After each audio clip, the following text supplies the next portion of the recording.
Hi, welcome back. Next என்ன பார்க்க போறோம் அப்படினா chapter 6ல haloalkane haloarenesல SN1 and SN2 mechanisms பார்க்க போறோம். சரிங்களா? So SN2 SN1. So SN2 னா என்ன அப்படினா bimolecular nucleophilic substitution reaction. SN1 அப்படினா என்னன்னா unimolecular nucleophilic substitution reaction. So இது ஏன் bimolecular ன்னு பார்ப்போம். This is a single step process. இது வந்து ஒரு single step process. எப்படின்னா நான் வந்து ஒரு alkyl halide எடுத்துக்கிறேன் அப்படின்னா ஓகே இது கூட ஒரு நியூக்ளியோஃபைல் அட்டாக் பண்ணும். அட்டாக் பண்ணும்போது என்ன நடக்கும்? நியூக்ளியோஃபைல் போய் ஃப்ரண்ட் சைடில் அட்டாக் பண்ண ட்ரை பண்ணும். அப்போ இங்கே ஏற்கனவே ஒரு பல்கி குரூப் இருக்கிறனால இது என்ன பண்ணும் அப்படின்னா it will come and attack through a back side. அப்போ என்ன நடக்குது? உனக்கு பேக் சைடு அட்டாக் நடக்குது. புரியுதுங்களா? இந்த பேக் சைடு அட்டாக்னால உனக்கு என்ன ஆகும் அப்படின்னா you will get a transition state. அதாவது பாண்ட் பிரேக்கிங்கும் பாண்ட் ஃபார்மேஷனும் அட் அ டைமில் நடக்கும். இது வந்து பென்டாவேலண்ட்டாக இருக்கும். இதுக்கு பேர் டிரான்சிஷன் ஸ்டேட். ஓகேவா? அது பென்டாவேலண்ட்டாக இருக்கும். ஓகேங்களா? ஸோ இது உடனே transition is very very unstable. உடனே என்ன ஆகும் அப்படின்னா உனக்கு நியூக்ளியோஃபைல் ஃபார்ம் ஆகும். ஓகே ப்ளஸ் எக்ஸ் மைனஸ் வெளில போயிடும். ஃபைன். ஸோ உன்னோட ஸ்டீரியோ கெமிஸ்ட்ரி எப்படி இருக்கும்னா நான் அதை பற்றி நான் எக்ஸ்பிளைன் பண்ணுறேன். இப்போதைக்கு தெரிஞ்சுக்கோங்க. Stereo chemistry will be inversion product உனக்கு ஃபார்ம் ஆகும். அதாவது எக்ஸ் எங்கே இருக்கோ அதோட ஆப்போசிட் சைடில் அம்ப்ரெல்லா வந்து காற்றடிச்சு அப்படி மாறும், இப்படி மாறிடுமா? அதே மாதிரி ஆப்போசிட் சைடில் உனக்கு வந்து ப்ராடக்ட் கிடைக்கும். ஓகேவா? இது வந்து சிங்கிள் ஸ்டெப் ப்ராசஸ். அப்போது இதோட ரேட் ஆஃப் ரியாக்ஷன்னா என்னது? What is rate of reaction? Rate of ரியாக்ஷன்னா it will depend on the concentration of the reactant or a product. கரெக்டாக எவ்வளோ தூரம் ரியாக்டன்ட் சேஞ்ச் ஆகிருக்கு, கம்மியாயிருக்கு, ஆர் ப்ராடக்ட் ஃபார்ம் ஆகிருக்கு, அதை பொறுத்து தான் ரேட் ஆஃப் ரியாக்ஷன் நம்ம வந்து கண்டுபிடிப்போம். அப்போ இங்கே ரியாக்டன்ட் இருக்குது. ரேட் ஆஃப் ரியாக்ஷன் வந்து எதை டிபெண்ட் பண்ணி இருக்கும் அப்படின்னா கான்சன்ட்ரேஷன் ஆஃப் த சப்ஸ்ட்ரேட்டையும் கான்சன்ட்ரேஷன் ஆஃப் த நியூக்ளியோஃபைலையும் டிபெண்ட் பண்ணும். சப்ஸ்ட்ரேட்னா எந்த மாலிகுலில் பாண்ட் ஃபார்மேஷனும் பாண்ட் பிரேக்கிங் இருக்கோ அதுதான் சப்ஸ்ட்ரேட். நியூக்ளியோஃபைல்ங்கிறது அது ஒரு ரியேஜென்ட். நான் என்ன சொன்னேன் உங்ககிட்ட, இது வந்து எலக்ட்ரான் டொனேட் பண்ணக்கூடிய ஒரு ரியேஜென்ட். ஓகேவா? ஸோ இப்போ இது ரெண்டோட கான்சன்ட்ரேஷன் டிபெண்ட் பண்ணியிருக்கிறதுனால it is second order reaction. Second order ரியாக்ஷனாக இருக்கிறனால இது வந்து பைமாலிகுலர் நம்ம சொல்கிறோம். புரியுதுங்களா? இப்போ இதே நம்ம வந்து SN1க்கு வருவோம். SN1க்கு வந்தோம்னா it is a 2-step process. So first என்னென்னா ஃபார்மேஷன் ஆஃப் கார்போகேட்டையான். அதாவது உனக்கு ஃபஸ்ட்டு என்ன நடக்குதுன்னா எக்ஸ் வந்து வெளியில் போகுது. இது ஸ்லோ ப்ராசஸ். ஓகேங்களா? எக்ஸ் வந்து வெளியே போயிட்டு உனக்கு என்ன ஃபார்ம் ஆகுதுன்னா you will get a கார்போகேட்டையான். Second step என்ன அப்படின்னா நியூக்ளியோஃபிலிக் அட்டாக். இது எப்படி நடக்குது? உனக்கு பாசிட்டிவ் சார்ஜ் இருக்குது, ஒரு நியூக்ளியோஃபைல் வந்து அட்டாக் பண்ணுது. இப்போ இந்த நியூக்ளியோஃபைலுக்கு ஃப்ரண்ட் சைடும் ஃப்ரீயாக இருக்குது, பேக் சைடும் ஃப்ரீயாக இருக்குது, ரெண்டு சைட்லேயும் போய் அட்டாக் பண்ணலாம். அப்போ உனக்கு எப்படி இது வந்து ஃபாஸ்ட் ரியாக்ஷன். அப்போ உனக்கு வந்து எப்படி அட்டாக், ஏன்னா நியூக்ளியோஃபைல் போய் ஒரு ரியாக்டிவ் சென்டரில் ஈஸியாக ரியாக்ட் பண்ணிடும். கரெக்டாக? அப்போ இது எப்படி உனக்கு ரியாக்ட் பண்ணும் அப்படின்னா உனக்கு பாதி ப்ராடக்ட் வந்து ரிட்டென்ஷன் ப்ராடக்ட்டும் மீதி ப்ராடக்ட் வந்து இன்வர்ஷன் ப்ராடக்ட்டும் கிடைக்கும். இப்போ வாட் இஸ் ரிட்டென்ஷன்? அதாவது 50% உனக்கு ரிட்டென்ஷன் ப்ராடக்ட்டும் 50% உனக்கு இன்வர்ஷன் ப்ராடக்ட்டும் கிடைக்கும். இப்போதைக்கு நான் என்ன மைண்டில் வச்சுக்க சொல்லியிருக்கேன், எங்கே எக்ஸ் இருக்கோ அதே இடத்துல நியூக்ளியோஃபைல் அட்டாக் ஆகிடுச்சுன்னா அதுக்கு பேர் ரிட்டென்ஷன். எங்கே எக்ஸ் இருக்கோ அதுக்கு ஆப்போசிட் சைடில் நியூக்ளியோஃபைல் அட்டாக் ஆகிடுச்சுன்னா அதுக்கு பேர் இன்வர்ஷன். புரியுதுங்களா? ஓகே. ஸோ இது வந்து 2-step ப்ராசஸ். இப்போ இதில் rate can be determined only by the slow step. அதான் ரேட் டிட்டர்மைனிங் ஸ்டெப்னு சொல்லுவோம். நம்ம ஸ்லோ ஸ்டெப்லேருந்து மட்டும்தான் நம்மளால் ரேட் கண்டுபிடிக்க முடியும். So rate will be depend only on the substrate. Substrate கான்சன்ட்ரேஷனை மட்டும் டிபெண்ட் பண்ணியிருக்கும், நியூக்ளியோஃபைல் கான்சன்ட்ரேஷன் டிபெண்ட் பண்ணது. ஏன்னா ஃபாஸ்ட் ஸ்டெப்பை வச்சு நம்ம ரேட் சொல்ல மாட்டோம். So it is a first order reaction. அதனால இது வந்து யூனிமாலிகுலர் நியூக்ளியோஃபிலிக் சப்ஸ்டிடியூஷன் ரியாக்ஷன் சொல்கிறோம். புரியுதுங்களா?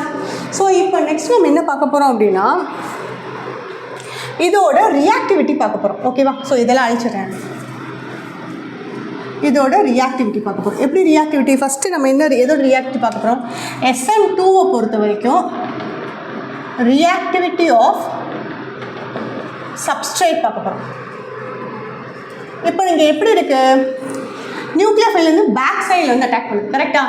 இப்போ பேக் சைடு அட்டாக் பண்ணணும்னா பின்னாடி ஸ்டெரிக் ஹிண்ட்ரன்ஸ் நடக்காமல் பார்த்துக்கணும். ஏன் ஃப்ரண்ட் சைடில் நடக்க மாட்டேங்குதுங்க? பிகாஸ் ஒரு பல்கி குரூப் இருக்குதுங்க, அதனால உனக்கு என்ன ஆகுது, ஸ்டெரிக்கெல்லாம் ஹிண்டர் ஆகும். பட் ஸ்டெரிக்கல் ஹிண்டரிங்னா பல்கி இருக்கிறனால இது நடத்த விடாமல் தடுத்து விடுது. ஓகேங்களா? ஸோ அப்போ பேக் சைட்லையும் நமக்கு பல்கி குரூப் இருந்துச்சு அப்படின்னா ஸ்டெரிக்கலி ஹிண்டர் ஆகும். அதனால methyl halide will be more reactive than primary halide, in turn will be more reactive than secondary halide, which will be more reactive than tertiary halide. உங்களுக்கு இப்போ லாஜிக் புரிஞ்சிருக்கும்னு நினைக்கிறேன். ஏன்னா டெர்ஷரி ஹாலைடில் பார்த்தீங்கன்னா எல்லாமே R குரூப், பல்கி குரூப்பாக இருக்கும்.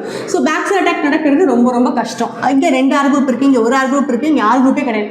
ஹைட்ரஜன் ஸ்மாலர் ஆட்டம் தான், ஸோ ஈஸியாக ரியாக்ஷன் நடக்கும். ஸோ அதனால தான் இது ரியாக்டிவிட்டி ஆர்டர் இப்படி இருக்குது. ஸோ மித்தைல், அப்புறம் ப்ரைமரி, செகண்டரி, டெர்ஷரி தான் reactivity order for substrate for SN2 mechanism. ஓகேவா? அதே மாதிரி நீ SN1 மெக்கானிசமை பொறுத்த வரைக்கும் நம்ம எப்படி பண்ணலாம் அப்படின்னா, இதே SN1 பொறுத்த வரைக்கும் உனக்கு ஃப்ரண்ட் சைட்லேயும் இருக்குது, பேக் சைடில் நடக்கும். ஸோ நம்ம அதை வச்சு நம்ம பேச முடியாது, ஸ்டெரிக் ஹிண்ட்ரன்ஸ் வச்சு பேச முடியாது. நம்ம யாரை வச்சு பேசலாம்னா கார்போஹைட்ரேட்டோட ஸ்டெபிலிட்டி வச்சு பேசலாம். நம்ம லாஸ்ட் இயர்லேயே படிச்சிருப்போம், இண்டக்டிவ் எஃபெக்ட் எல்லாம் படிச்சிருப்போம் நம்ம, கரெக்டுங்களா? அங்கே நம்ம என்ன பார்த்துருக்கோம், நம்ம tertiary carbocation will be more stable than secondary carbocation, in turn will be more stable than primary carbocation and methyl carbocation. படிச்சிருக்கோமா? எஸ். ஏன் இந்த டெர்ஷரி கார்போஹைட்ரேட் ரொம்ப ஸ்டேபிளாக இருக்கும்? பிகாஸ் இதில் 3 R குரூப் இருக்கிறனால உனக்கு என்ன பண்ணும், ரியாக்ஷனை ஃபாஸ்ட்டாக நடத்த விடாமல் கொஞ்சம் வெயிட் பண்ண வைக்கும் until the nucleophile come and reacts. புரியுதுங்களா? ஸோ அதனால் என்ன பண்ணும் அப்படின்னா this is stable. So based on the stability of the carbohydrate அந்த ரியாக்டிவிட்டி டிஃபர்ஸ். ஓகேவா? ஸோ கார்போஹைட்ரேட் இதுதான் மோர் ஸ்டேபிளாக இருக்கிறனால அது மோர் ரியாக்டிவ் டுவர்ட்ஸ் நியூக்ளியோஃபைல். இல்லைன்னா என்ன ஆகும், இது உள்ளே இருக்கிற வாட்டர் கூடயோ சால்வெண்ட் கூடயோ இல்லை எது கூடயோ ரியாக்ஷன் நடந்துடும். ஸோ நமக்கு தேவையான ப்ராடக்ட் நடக்காது. புரியுதுங்களா? So reactivity order will be completely opposite for SN1 mechanism. இப்போ இதை நான் ஜென்ரலைஸ் பண்ணி நான் சொல்கிறேன். இப்போ ஒரு வேளை உனக்கு நான் ஹாலஜன் வச்சு நான் பேசுகிறேன்னு வச்சுக்கோங்க. If I'm going to have same R group I Br Cl F வச்சுக்கலாம். எல்லா R குரூப்பும் சேமாக இருந்து this is both for SN1 and for SN2. It is based on the leaving group. Leaving group, அதாவது முதல் நம்ம reactivity with respective to substrate பார்த்தோம். ரெண்டாவது நம்ம என்ன பார்க்குறோம் அப்படின்னா reactivity with respective to the leaving group. யார் ஹாலஜனை வச்சு பார்க்குறோம் நம்ம. இப்போ சப்ஸ்ட்ரேட்டை பொறுத்து SN1 SN2க்கு டிஃப்ரெண்ட்டாக இருக்கும். பட் லீவிங் குரூப்பை பொறுத்த வரைக்கும் SN1 SN2 ரெண்டுக்கும் சேமாக தான் இருக்கும். ஏன்னா இஃப் இட் இஸ் இந்த அயோடின் தான் will be good leaving group. ஏன் அப்படின்னா this is a bigger atom. அப்போ அட்ராக்ஷன் கம்மியாக இருக்கும். அட்ராக்ஷன் கம்மியாக இருக்கிறதுனால less energy is needed to break the bond. புரியுதுங்களா? So that is why iodine will be acting as a good leaving group. புரியுதுங்களா? Yes. So அதனால as the size of the atom become smaller, என்ன ஆகுது, the leaving group will become, the reactivity will become lesser. ஓகேங்களா? S. So இதான் SN1 SN2 பொறுத்த வரைக்கும். Next நம்ம அடுத்து என்ன பார்க்க போகிறோம் அப்படின்னா உங்களோட ஸ்டீரியோ கெமிஸ்ட்ரி பார்க்க போகிறோம். SN1 SN2 பேஸ் பண்ணி ஸ்டீரியோ கெமிஸ்ட்ரி.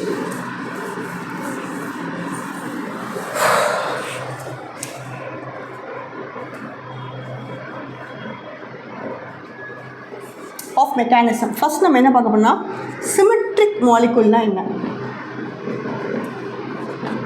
ஏசிமெட்ரிக் மாலிகுல்னா என்ன, கைரல் மாலிகுல்னா என்ன, ஏகைரல்னா என்ன, பிளேன் போலரைஸ்டு லைட்னா என்ன,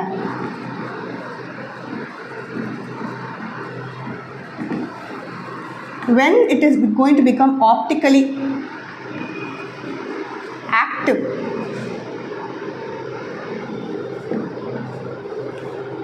அப்புறம் நம்ம என்ன பார்க்க போகிறோம்னா எனான்ஷியோமர்ஸ் பார்க்க போகிறோம். அடுத்து டெக்ஸ்ட்ரோ ரொட்டேட்ரி, லீவோ ரொட்டேட்ரி பார்க்க போகிறோம். சிமெட்ரிக் மாலிகுல் நம்ம பயாலஜியை பொறுத்த வரைக்கும் if it is going to I'm going to break anything into two equal half na சிமெட்ரின்னு படிச்சிருப்போம் நம்ம. பட் நம்ம கெமிஸ்ட்ரியை பொறுத்த வரைக்கும் நம்ம அப்படி படிக்க முடியாது. If carbon compound have any two atoms, same atoms, அப்போ it is going to be symmetry. 2 atoms or 3 atoms or all 4 atoms or same atoms இருந்துச்சு அப்படின்னா it is going to be symmetry. ஓகேவா? asymmetry-னா all the 4 substituent of a carbon should be different. All the 4 substituents should be different. That is the asymmetric molecule. So all asymmetric molecules are chiral. All symmetric molecules are achiral. Carbon சுத்தி 4 different atom மே வேற ஆட்டமா இருந்துச்சுன்னா that is called as chiral carbon. For example நான் வந்து இப்போ CH3Cl அப்படின்னு போட்டேன்னா இந்த கார்பன் நோட் பண்ணி பாருங்க, இதுக்கு 3மே ஹைட்ரஜன் இருக்கு. அப்போ it is achiral molecule. Okay, if I'm going to say that CHCl CH3 Br, அப்போ இதுக்கு என்ன அர்த்தம்? ஒரு கார்பனில் ஹைட்ரஜன் இருக்குது, CH3 இருக்குது, Cl இருக்குது, Br இருக்குது. அப்போ it is having 4 different substituent. அப்போ this carbon is going to be chiral carbon. புரியுதுங்களா? So next plane polarised light. Light வந்து எல்லா டைரக்ஷன்லையும் மூவ் ஆகும். கரெக்டாக? இந்த மாதிரி இருக்கிற எல்லா டைரக்ஷன்லையும் மூவ் பண்ணுற லைட்டை நம்ம ஒரு நிக்கல் ப்ரிசமில் பாஸ் பண்ணுறோம். பாஸ் பண்ணும்போது எனக்கு ஒரு சிங்கிள் பிளேனில் எனக்கு லைட் கிடச்சிச்சு அப்படின்னா that kind of light is called as ஒரே பிளேனில் கிடைக்கணும். that is called as plane polarized light. If I am going to take a plane polarized light and pass through a chiral carbon என்ன சொன்னேன்? again 4 சப்ஸ்டிட்யூவெண்ட்டுமே டிஃப்ரெண்ட்டாக இருந்துச்சுன்னா அது chiral carbon. அப்படியே ஒரு கார்பன் நான் வந்து பாஸ் பண்ணுறேன் அப்படின்னா it will make the light to rotate either in the clockwise or in the anti clockwise. And this phenomenon is called as optical activity. யாரு?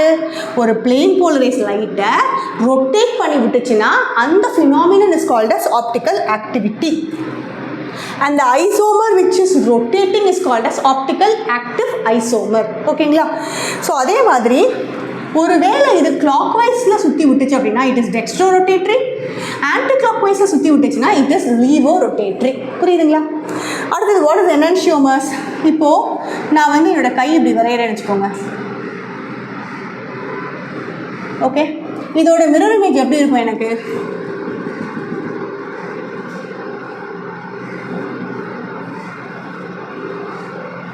இதை அப்படியே கொண்டு போய் ப்ளேஸ் பண்ணுறேன். ஓகே, இதான் என்னோட mirror image of my hand. கரெக்டுங்களா? இதான் என்னோட mirror image of my hand. ஓகேவா? இப்போ இதை கொண்டு போய் அப்படியே ப்ளேஸ் பண்ணும்போது எனக்கு சூப்பர் இம்போஸ் ஆகலை. ரெண்டும் டிஃப்ரெண்ட். இதான் சூப்பர் இம்போஸ். ரெண்டும் டிஃப்ரெண்ட்டாக ப்ளேஸ் ஆகிருக்கு. கரெக்டுங்களா? இப்போ அதுதான் non super impossible mirror image is called as enantiomers. enantiomersனா என்னது? Non super impossible mirror image is called as enantiomers. So இப்போ இந்த enantiomers வந்து எப்படி இருக்கும் அப்படின்னா உங்களுக்கு ஆப்டிக்கலி ஆக்டிவாக தான் இருக்கும். Because it will be chiral carbon. ஓகேங்களா? ஸோ இதில் எல்லாமே சொல்லிட்டோம் நம்ம. இதில் இன்னொன்று நான் உங்ககிட்ட சொல்ல மறந்தது என்ன அப்படின்னா ரிட்டர்ன் இன்வர்ஷன்னா என்னன்னு சொல்ல போகிறது. கரெக்டாக? ஸோ உன்னோட reactant gives product. If the reactant is going to be D-isomer, what is D-isomer? ஒரு plane polarized light clockwise சுற்றி விட்டுச்சுன்னா அது D-isomer. கரெக்டாக? If the D-isomer is converting into L-isomer, அப்போ the product is inversion. புரியுதுங்களா? If D-isomer gives you a product as D, or if L-isomer gives you a L-isomer, then it is called as retention. Or L gives D. Both are inversion, these both are retention. புரியுதுங்களா? Now what? SN1 பொறுத்த வரைக்கும் உனக்கு என்ன கிடைக்கும்? ஒரு reactant product கொடுக்கும். இந்த ப்ராடக்டில் வந்து 50% ரிட்டென்ஷன் அண்ட் 50% இன்வர்ஷன் கிடைக்கும். கரெக்டாக? And this isomer is called as racemic mixture. அதாவது ரிட்டென்ஷன் ஆப்டிகலி ஆக்டிவ் சுத்தி விடும், inversion is also optically active, ரெண்டுமே சுத்தி விடும். But both will have an opposite rotation. கரெக்டா? அப்ப ரெண்டும் என்ன பண்ணும் அப்படின்னா கேன்சல் அவுட் ஆயிடும். So that type of rotation is called as racemic mixture. ஓகேவா? ஸோ அப்போ உனக்கு என்ன கிடைக்குது? SN2 பொறுத்த வரைக்கும் இன்வர்ஷன் கிடைக்குது, SN1 பொறுத்த வரைக்கும் உனக்கு என்ன கிடைக்குது? racemic mixture கிடைக்குது. ஓகேங்களா? புரியுதா? எஸ். நெக்ஸ்ட் வந்து உங்களுக்கு என்ன சொல்லிக் கொடுக்கணும், லாஸ்ட் டாபிக் வந்து எலிமினேஷன் ரியாக்ஷன்.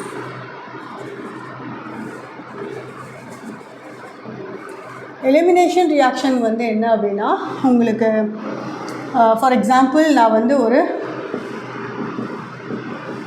ஹாலோ ஆல்கேன் எடுத்துக்கிறேன்னு வச்சுக்கோங்க. If I'm going to add alcoholic KOH, now this act as a base.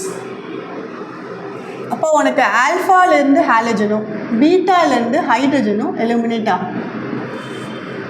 ஆகிட்டு உனக்கு என்ன ஃபார்ம் ஆகும்னா உனக்கு ஆல்கீன் ஃபார்ம் ஆகும். எஸ், இதான் வந்து elimination reaction. Alpha halo beta hydrogen elimination reaction. Now you will have a doubt like what happens if I am going to have a halogen like this. இங்கே ஒரு alpha இருக்குது, alcoholic NaOH or KOH anything. அங்கே aqueous KOH NaOH போட்டிங்க அப்படின்னா உங்களுக்கு என்ன கிடச்சிச்சு? உங்களுக்கு வந்து நியூக்ளியோஃபிலிக் சப்ஸ்டிடியூஷன் ரியாக்ஷன் கிடச்சிச்சு. ஞாபகம் இருக்கா? ஸோ அதே மாதிரி இங்கே வந்து ஆல்கஹாலிக் NaOH போட்டிங்க அப்படின்னா உனக்கு எலிமினேஷன் ப்ராடக்ட் கிடைக்கும். ஸோ இங்கே ஆல்ஃபா இருக்குது, உனக்கு 2 விதமான பீட்டா இருக்குது. According to Saitsev rule,